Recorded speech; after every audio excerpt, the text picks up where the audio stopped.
beautiful golden mirror, but such fantasies have no place amidst reality.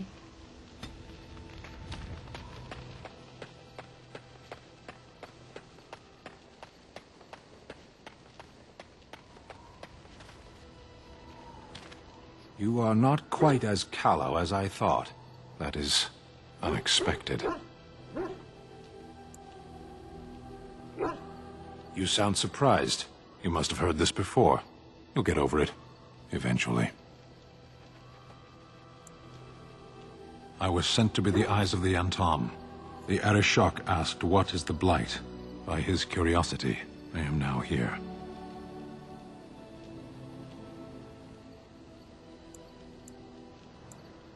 The one who commands the Antom, the body of the Qunari.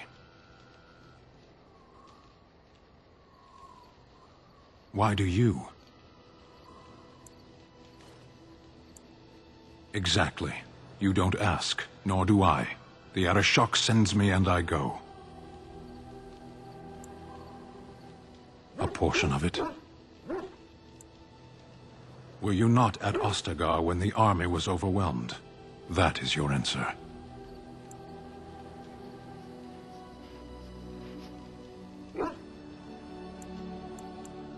Parshera, was there anything else?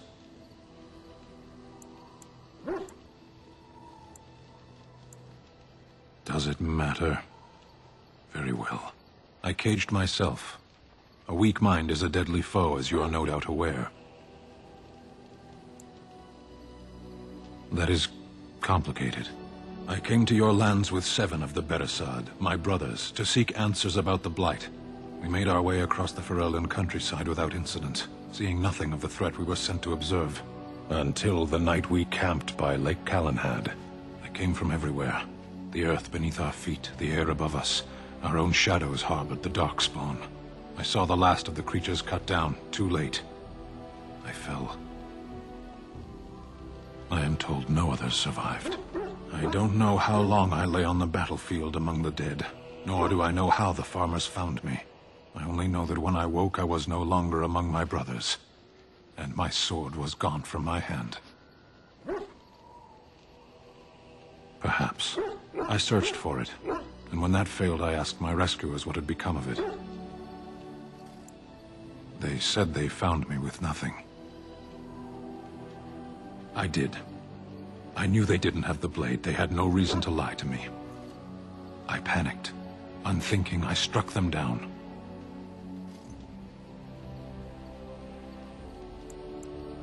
That sword was made for my hand alone.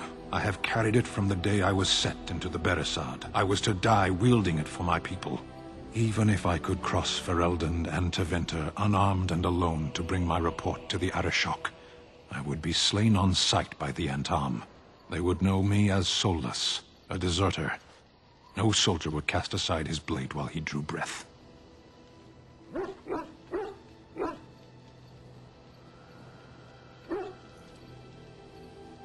If I knew where to look, it would be in my hand now. Near Lake Calenhad. Perhaps those words are empty, but thank you all the same.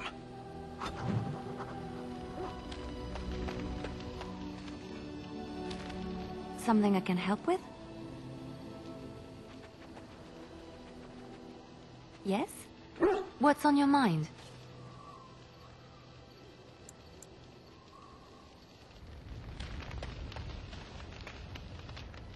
Something on your mind?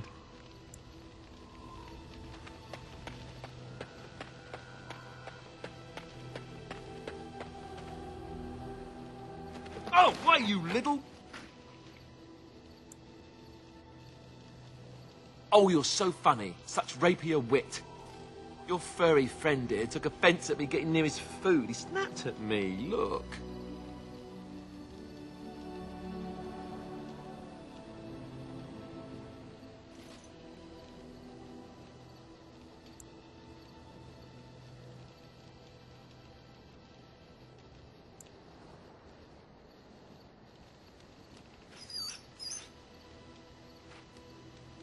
Sometimes I forget that he's a war dog.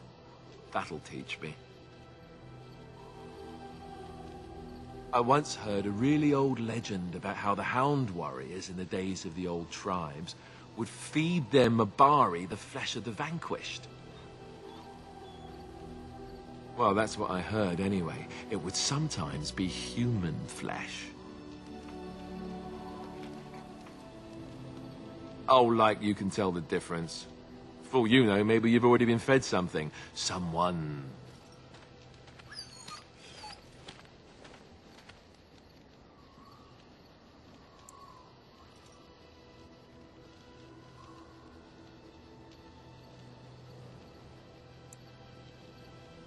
Hey!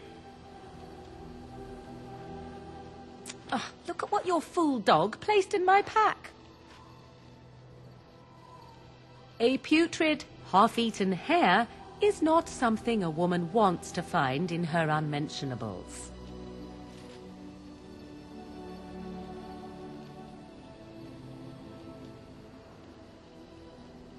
The dirty mongrel can have this back. There. And tell him not to do it again.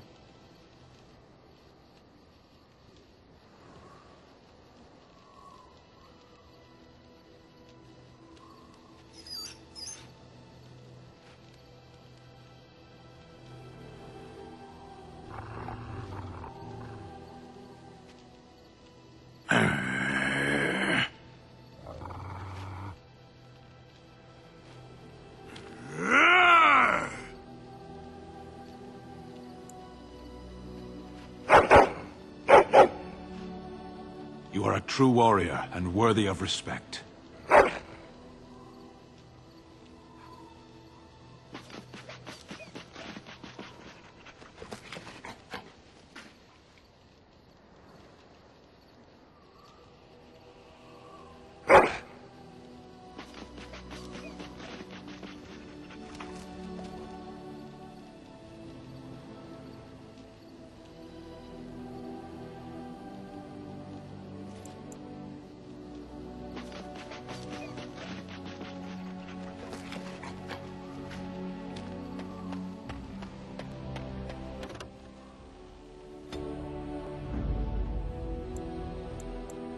Yes. Indeed.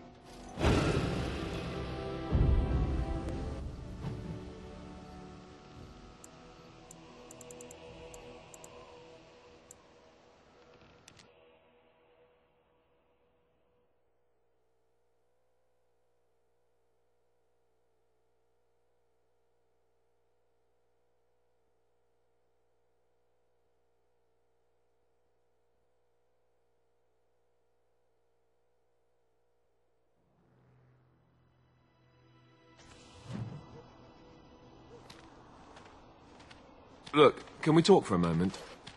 I need to tell you something. I, should probably have told you earlier.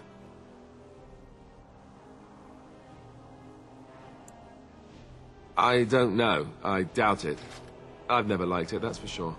Well, let's see. How do I tell you this? We're almost at Redcliffe. Did I say how I know Arl Eamon, exactly?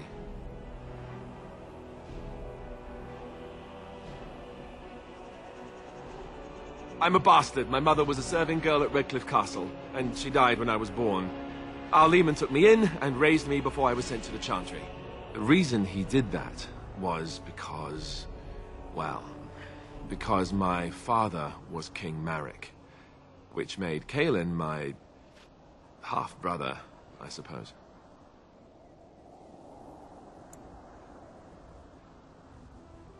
Ha! Yes, I guess it does at that. I should use that line more often. I would have told you, but it never really meant anything to me. I was inconvenient, a possible threat to Cailan's rule, and so they kept me secret. I'd never talked about it to anyone. Everyone who knew either resented me for it or they coddled me. Even Duncan kept me out of the fighting because of it. I didn't want you to know as long as possible. I'm sorry.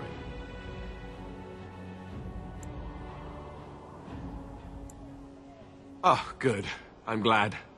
It's not like I got special treatment for it anyhow.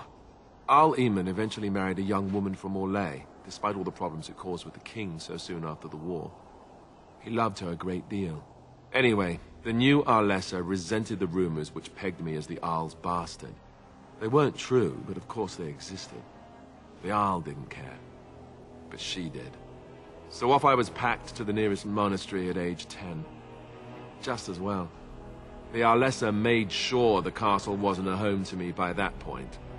She despised me.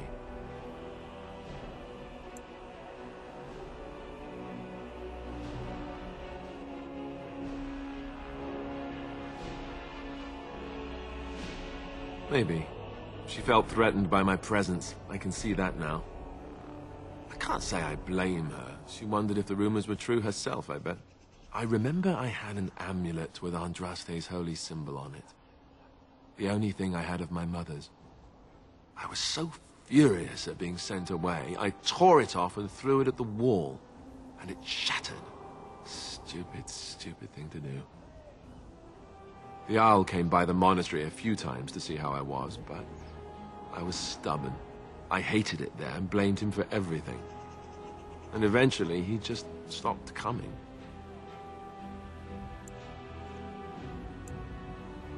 And raised by dogs. Or I may as well have been, the way I acted. But maybe all young bastards act like that, I don't know.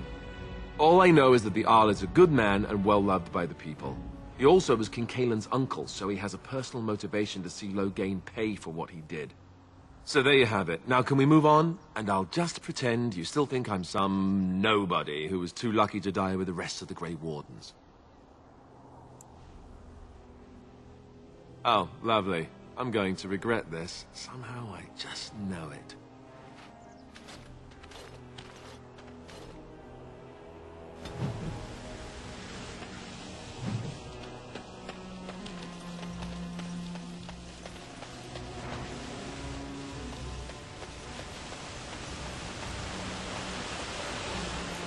I thought I saw travelers coming down the road, though I scarcely believed it.